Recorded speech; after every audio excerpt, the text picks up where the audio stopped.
আসসালামু আলাইকুম।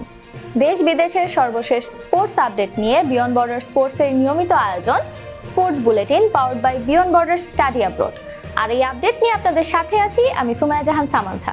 চলুন দেখে নেই আজকের স্পোর্টস আপডেট। 2028 সালে অস্ট্রেলিয়া ও নিউজিল্যান্ডে অনুষ্ঠিত হতে যাওয়া টি-20 বিশ্বকাপে সরাসরি খেলতে পারবে বাংলাদেশ। আইসিসির বাছাই নীতিমালা অনুযায়ী 2026 সালের টি-20 বিশ্বকাপে সুপার 8-এ খেলা 8 দল, স্বাগতিক 2 দল এবং র্যাঙ্কিংয়ের ভিত্তিতে আরও 2 দল সরাসরি জায়গা পাবে এই আসরে। ফলে র্যাঙ্কিংয়ে এগিয়ে থাকায় সরাসরি সুযোগ পাচ্ছে বাংলাদেশ। জাতীয় ক্রিকেট দলের প্রধান নির্বাচক গাজী আশরাফ হোসেন লিপুর 2 বছরের চুক্তির মেয়াদ শেষ হচ্ছে আগামী 28 ফেব্রুয়ারি। ব্যক্তিগত কারণ দেখিয়ে আর এ দায়িত্বে থাকতে চান না বলে বিসিবিকে চিঠি পাঠিয়েছেন তিনি।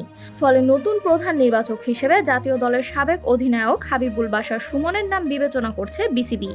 বাংলাদেশ টেবিল টেনিস ফেডারেশন আয়োজিত প্রথম আন্তঃবিদ্যালয় প্রতিযোগিতায় চ্যাম্পিয়ন হয়েছে ইন্ডিপেন্ডেন্ট ইউনিভার্সিটি বাংলাদেশ। শক্তিশালী দল ঢাকা বিশ্ববিদ্যালয়কে 3-2 সেটে হারিয়ে শিরোপা জিতেছে তারা। তুরস্কের প্রেসিডেন্টের ছেলে বিলাল এরদোয়ানের সফরসঙ্গী হিসেবে ঢাকায় এসেছেন জার্মানির বিশ্বকাপজয়ী ফুটবলার মেসুত ওজিল। কক্সবাজারে রোহিঙ্গা শরণার্থী ক্যাম্প পরিদর্শন করবেন এবং তুরস্কের সহায়তাপ্রাপ্ত বিভিন্ন প্রকল্প ঘুরে দেখবেন তিনি। সংযুক্ত আরব আমিরাতের বিপক্ষে টি-20 বিশ্বকাপের গ্রুপ পর্বের শেষ ম্যাচে বোলিং করে 4 ওভারে মাত্র 12 রান দিয়ে 3 উইকেট নেন করবিন বশ। এর মাধ্যমে স্বীকৃত টি-20তে 115 ম্যাচে নিজের 100তম উইকেট পূর্ণ করেন তিনি। পাশাপাশি আন্তর্জাতিক ক্যারিয়ারে প্রথমবার ম্যাচ সেরার পুরস্কারও জেতেন তিনি।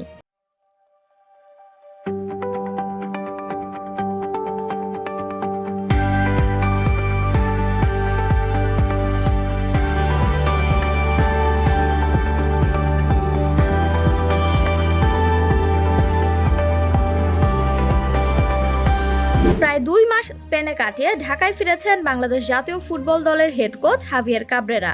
বাংলাদেশের পরবর্তী আন্তর্জাতিক ম্যাচ আগামী 31শে মার্চ সিঙ্গাপুরে।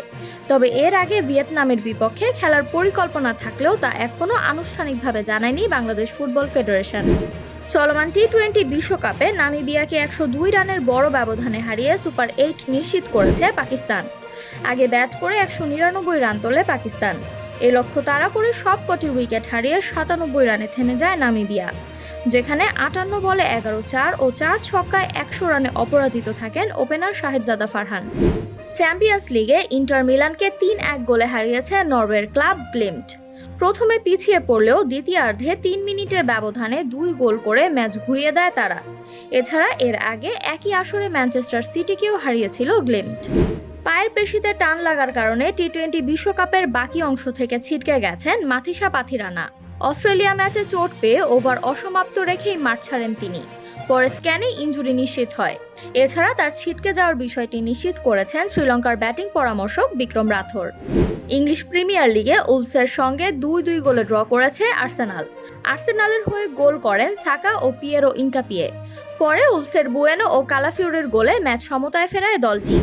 এই ছিল আমার হাতে থাকা সর্বশেষ স্পোর্টস আপডেট। এছাড়াও আমাদের সাপ্তাহিক cricket analysis show the analyst angle এবং football show the football insight দেখার আমন্ত্রণ জানিয়ে বিদায় নিচ্ছি আমি সামান্থা। আরও আপডেট পেতে সাবস্ক্রাইব করুন আমাদের ইউটিউব চ্যানেল এবং ক্লিক করুন বেল আইকন। ফলো করুন টিকটক ও ফেসবুক পেজে।